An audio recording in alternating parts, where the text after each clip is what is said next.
अस्सलामुअलैकुम बच्चों। आज हम लोग, मैं शफीका मिस, मराठी सब्जेक्ट में हम लोग आज ग्रामर का कुछ हिस्सा पढ़ने वाले हैं। तो यहाँ पर बोर्ड पे आपके सामने दिया हुआ है, देखो, अव्यय। इसको हमको पढ़ना है। मराठी में 4 अव्यय होते हैं। पहला अव्यय है क्रिया विशेषण अव्यय, शब्द योगी अव्यय, उभयान्वयी अव्यय और केवल प्रयोगी अव्यय। इन चारों को हमको बच्चों अच्छे से समझ लेना है। तो यहाँ पर सबसे पहले मैं जो अव्यय पढ़ाने वाली हूँ वो है क्रिया विशेषण अव्यय। उसकी मिसालें मैं यहाँ पर दूंगी और मिसालों के साथ साथ बताऊंगी कि इसको तुमको कैसे समझना है। क्रिया विशेषण का मतलब होता है, बच्चों ध्यान दो, मैं यहाँ मिसालें लिखती जाऊंगी। क्रिया का मतलब होता है हमारा फेल, हरकत। विशेषण मतलब खासियत, खूबी, हमारी हरकत की खूबी। हमारी खूबी नहीं बच्चों, किसी भी किस्म की हरकत होती है, काम की खूबी बताने वाला जो शब्द होता है वो क्रिया विशेषण कहलाता है। मिसाल के तौर पर यहाँ पर एक वाक्य मैं यहाँ लिख रही हूँ, ध्यान दो और वाक्य को समझो कि इसमें क्रिया विशेषण कौन सा हो सकता है। जैसे पाऊस जोरात पड़तो। देखो बच्चों, मैंने एक वाक्य लिखा है यहाँ पर, पाऊस जोरात पड़तो। बारिश जोर से गिर रही है। बारिश जोर से गिर रही है। पाऊस जोरात पड़तो। तो बारिश का गिरना, बारिश का होना किस शब्द से बता रहा है? कैसे हुई? जोरदार। तो ये जो शब्द है बच्चों, ये क्रिया है। पढ़तो क्रिया है और जोरात विशेषण है। तो क्रिया की विशेषता बताने वाला शब्द क्रिया विशेषण कहलाता है। समझा बच्चों मैंने क्या कहा? क्रिया की विशेषता बताने वाला शब्द क्रिया विशेषण कहलाता है। हमारा काम कब, कहाँ, कैसे हुआ, ये शब्द जो भी जुमले में इस्तेमाल होकर आता है उसे क्रिया विशेषण कहते हैं। तो बच्चों, ये क्रियापद है हमारी। क्रिया यानी कि हमारा काम या कोई भी काम, वो काम कब हुआ, वो काम कैसे हुआ, वो काम कहाँ हुआ, ये बताने वाला शब्द, जो विशेष खास शब्द जो होता है, उसकी खुसूसियत बताने वाला शब्द, वो क्रिया विशेषण कहलाता है। तो इस वाक्य में क्रिया विशेषण है जोरात। दूसरा मिसाल, दूसरा मैं लिख रही हूँ, रस्त्यातून।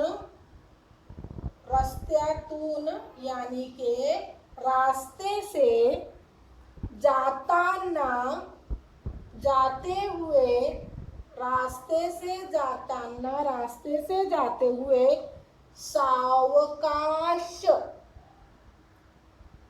सावधानी से, होशियारी से, रास्ते से जाते हुए सावकाश वो, सावकाश वो जपून,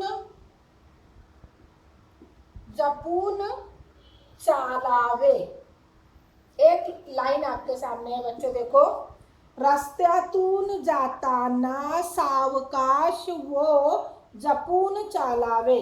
रस्ते से चलते हुए होशियार होकर, सावकाश का मतलब एकदम सावधानी से और संभाल कर, जपून का मतलब होता है संभाल कर, चालावे मतलब चलना चाहिए।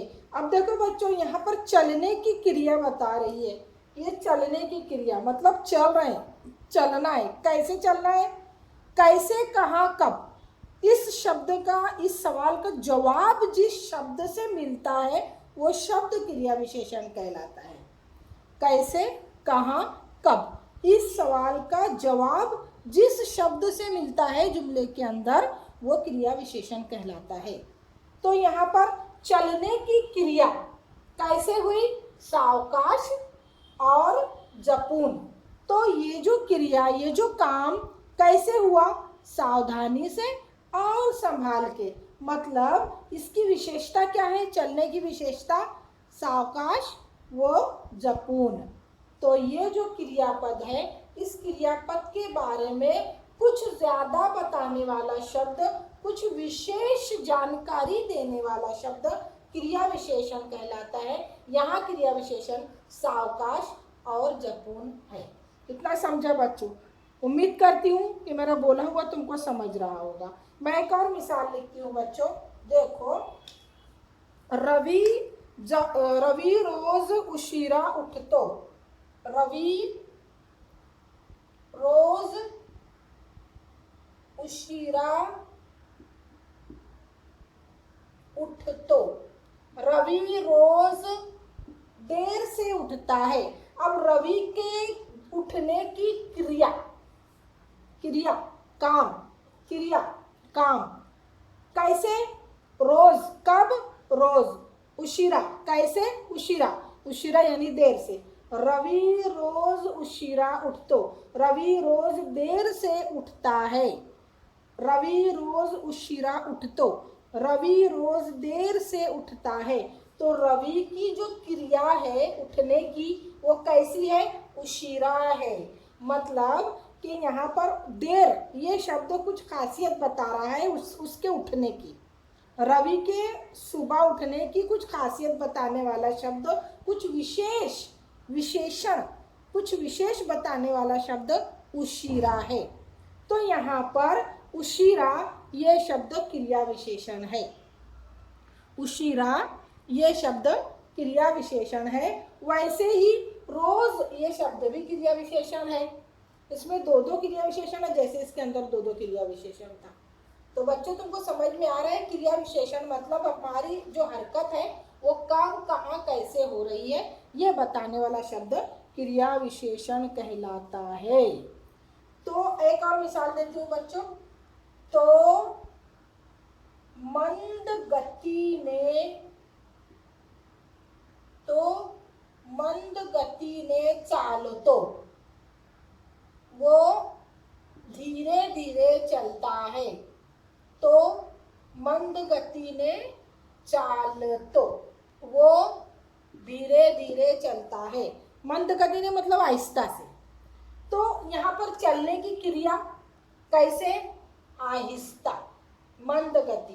तो ये क्रिया है, ये क्रिया और ये विशेषण है।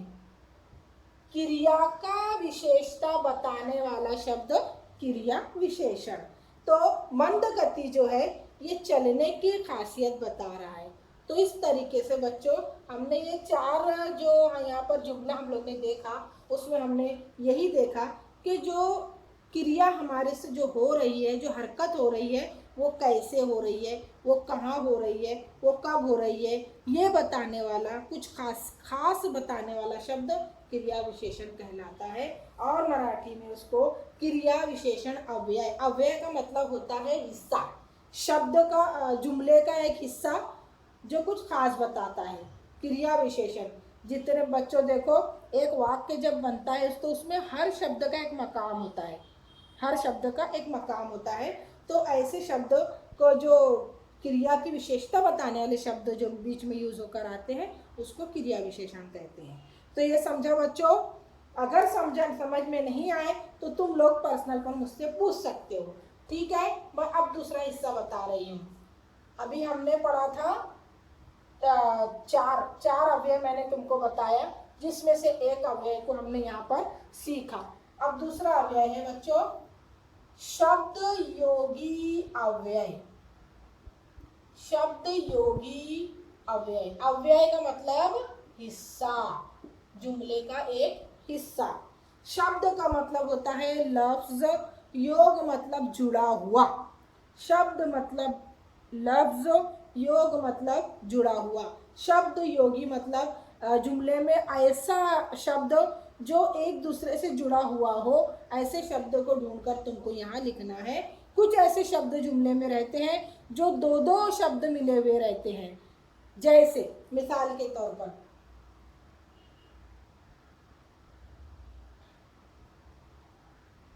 उदाहरण के तौर पर सूर्य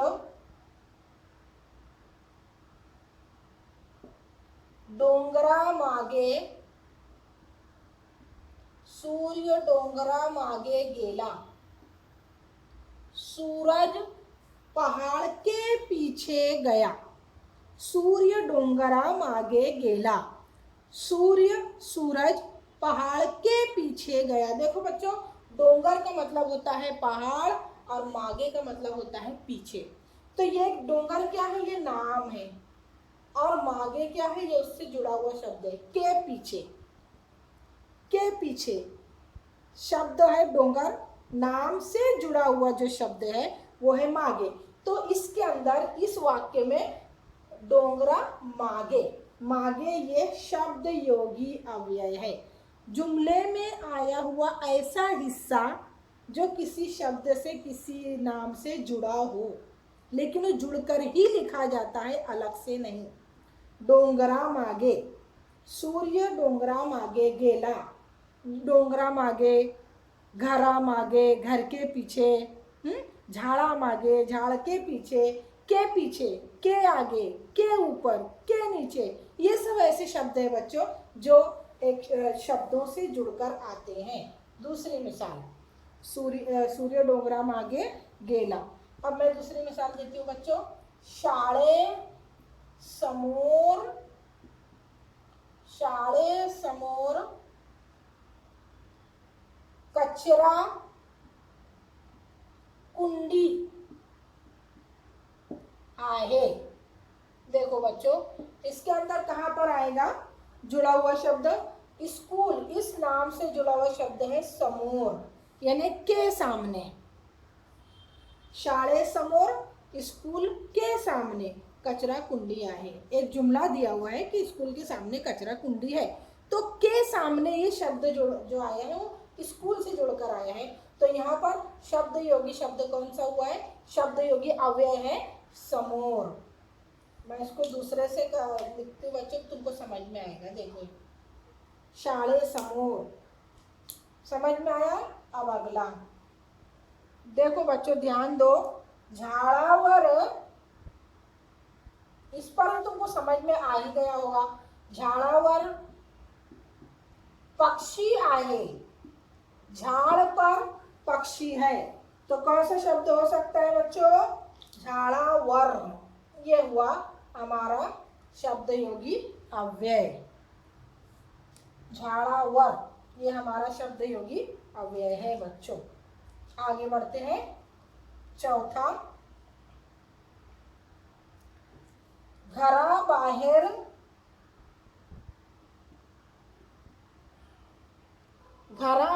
बाग आहे. घर के बाहर बाग है.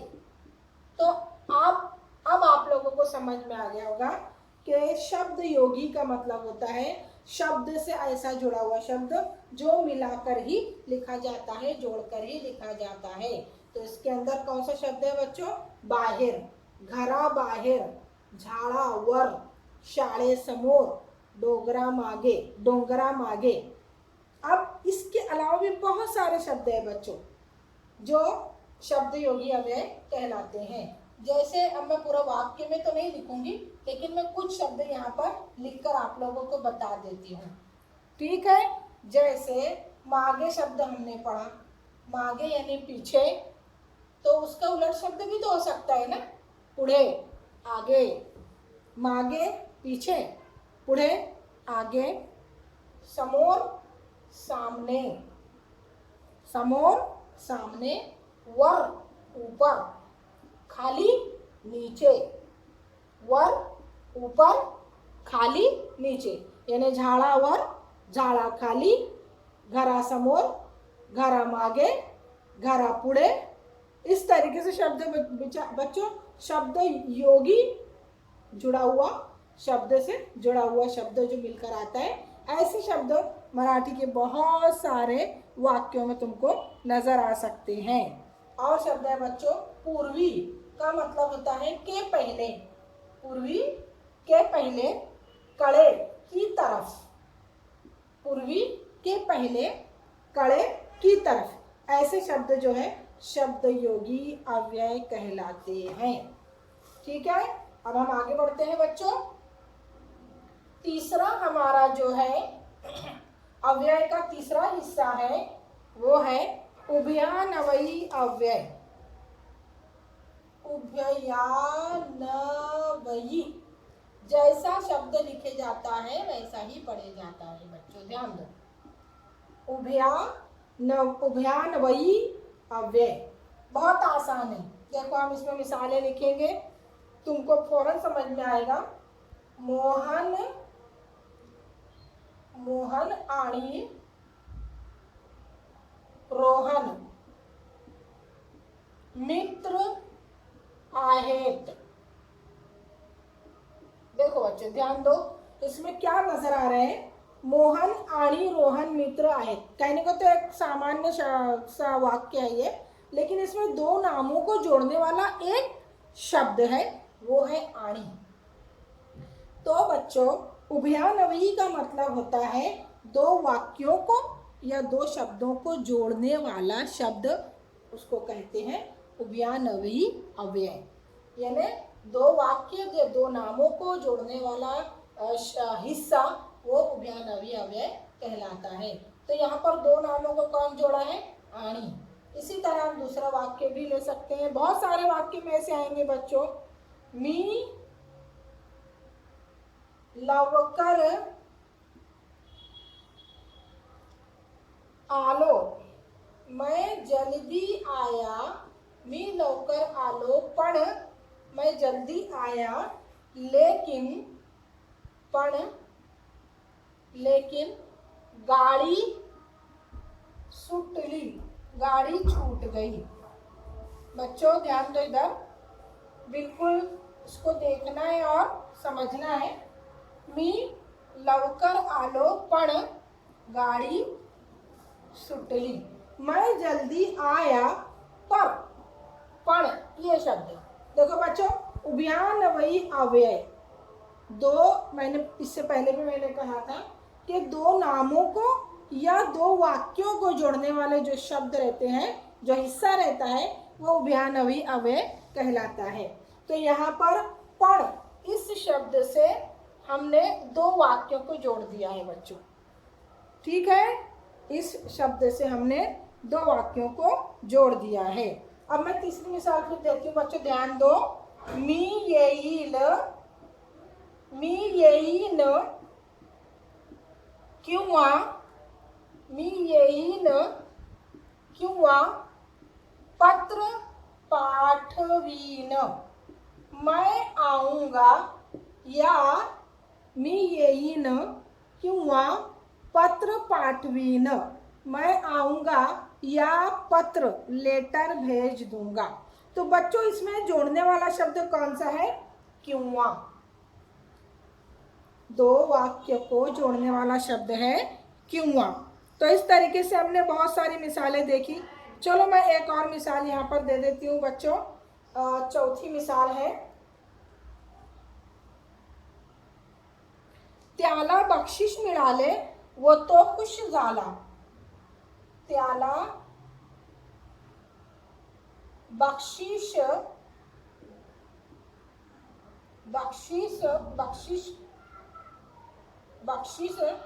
मिळाले वो तो खुश झाला। उसको इनाम मिला और वो खुश हो गया। त्याला बक्षीस मिळाले वो तो खुश झाला, उसको इनाम मिला और वो खुश हो गया। तो बच्चों देखो यहाँ पर वो ये शब्द आया है वाक्यों को जोड़ने वाला। तो हमने इस तरीके से कितने शब्द देखे यहाँ पर, आणि, वो, किंवा, इधर भी हमने पण, आणि, पण, किंवा, वो। इसके अलावा भी बहुत सारे शब्द है बच्चों उभयान्वयी अव्यय में। यहाँ पर जैसे भी तुम अपनी किताबों में कोई भी वाक्य वगैरह पढ़ोगे तो तुमको खुद ब खुद नजर आएगा कि ये कौन सा वाक्य है, ये कौन सा अव्यय है। जैसे मिसाल के तौर पे मैं शब्द लिखती हूँ म्हणून, किंतु, परंतु, अन, मग। बच्चों ये ऐसे शब्द हैं जिसमें दो वाक्यों को जोड़ने वाले दो वाक्यों को जोड़ते हैं या दो नामों को जोड़ते हैं। इसको तुम लोगों को जब भी ये देखोगे वीडियो, इसको तुमको अपने कॉपी में उतारना है। ठीक है, मैं आगे बढ़ूं। ओके, हम अब चौथा और आखिरी अव्यय लेंगे। चौथा अव्यय हमारा उससे भी बहुत आसान, बहुत ज्यादा आसान, बहुत ही आसानी से तुम इसको समझ सकते हो बच्चों। ये है केवल प्रयोगी अव्यय। अव्यय का मतलब मैं बार बार बता रही हूं, अव्यय का मतलब है हिस्सा। केवल प्रयोगी अव्यय, नाम से ही तुमको समझ में आएगा बच्चों। केवल मतलब सिर्फ, यूं ही। कभी कभी हम बात करते करते हमारे मुंह से कुछ ऐसे शब्द निकलते हैं जो बिना अचानक निकले हुए शब्द होते हैं, बिना सोचे समझे। जैसे अगर हम किसी शख्स को, किसी बच्चे को गिरते हुए देखते तो हमारे मुंह से कैसा निकलेगा? अरे रे रे रे। तो ऐसा ही हमको समझ लो लिखना है। देखो बच्चों, अरे रे ये शब्द, इसकी एक बड़ी निशानी क्या है? इस शब्द के आगे एक्सक्लेमेटरी मार्क लगा होता है। देखो बच्चों, अरे रे, त्याला खूपच मार लागला आहे। अरे रे, त्याला खूपच मार लागला है। हमने किसी के जख्म को देखकर हमारे मुंह से जो शब्द निकला वो है अरे रे। तो ये जो शब्द है ये है केवल प्रयोगी अव्यय। इसको कहते हैं केवल प्रयोगी अव्यय, और इसके आगे हम लोग लगाते हैं एक्सक्लेमेटरी मार्क। अब देखो हम दूसरा लिखेंगे, शाबाश। शाबाश, किसी की तारीफ कर रहे हैं हम लोग, ठीक है, तो हम तारीफ करेंगे तो हमारे मुंह से ऐसा ही शब्द निकलने वाला है, शाबाश। असेच यश मिळवो। शाबाश, ऐसे ही कामयाबी मिले। हम शाबाशी दे रहे हैं किसी के अच्छे काम पर और उसको कह रहे हैं ऐसी तुझको कामयाबी मिले। तो इस तरीके से ये शब्द हमारे मुंह से निकला है, शाबाश। तो ये भी है केवल प्रयोगी अव्यय। इसके अलावा मैं और दो वाक्य लिखती हूँ बच्चों, काफी तुम लोगों को इससे तो समझ में आ गया होगा। और सबसे मेन बात यह है कि मेरे समझाने के बाद तुमको चारों हिस्सों के 10-10 वाक्य ढूंढकर अपनी किताबों में से लिखना है, अपनी कॉपी के अंदर। मैं 2 लाइन और लिख रही हूं। नंबर 3 है, बाप रे, बाप रे केवड़ी मोटी इमारत। हम एक बड़ी सी इमारत को देखें और हैरत कर रहे हैं। बाप रे केवड़ी मोटी इमारत। हम इमारत को देखेंगे, हम लाइन को देखेंगे तो हम तब भी बोलेंगे बाप रे केवड़ी मोटी रांग आहे, बाप रे कितनी बड़ी लाइन है। तो इस तरीके से हमारे शब्द जो मुंह से निकलते हैं उसको कहते हैं केवल प्रयोगी अव्यय। इसके अलावा देखो अब यहाँ पर बहुत सारे शब्द आएंगे। वाह, वाह वाह, शी, शट, जी, हो, छठ। ये सब शब्द बच्चे, ये तमाम जितने भी शब्द हैं ये केवल प्रयोगी अव्यय है। तो इस तरीके से आज हम लोगों ने अव्यय के 4 हिस्से पढ़े हैं और इन चारों हिस्सों में हम लोग ने जो मिसालें दी है देखी है, उस मिसालों को देखते हुए तुम लोगों को, इसमें से तो तुम लोगों को काफ़ी मिसालें मिल गई है बच्चों, इसके अलावा भी 10-10 मिसालें तुमको अपनी किताब में से ढूंढकर अपनी कॉपी में लिखना रहेगा और यही हमारा आज का होमवर्क रहेगा। ठीक है, चलो अल्लाह हाफिज़।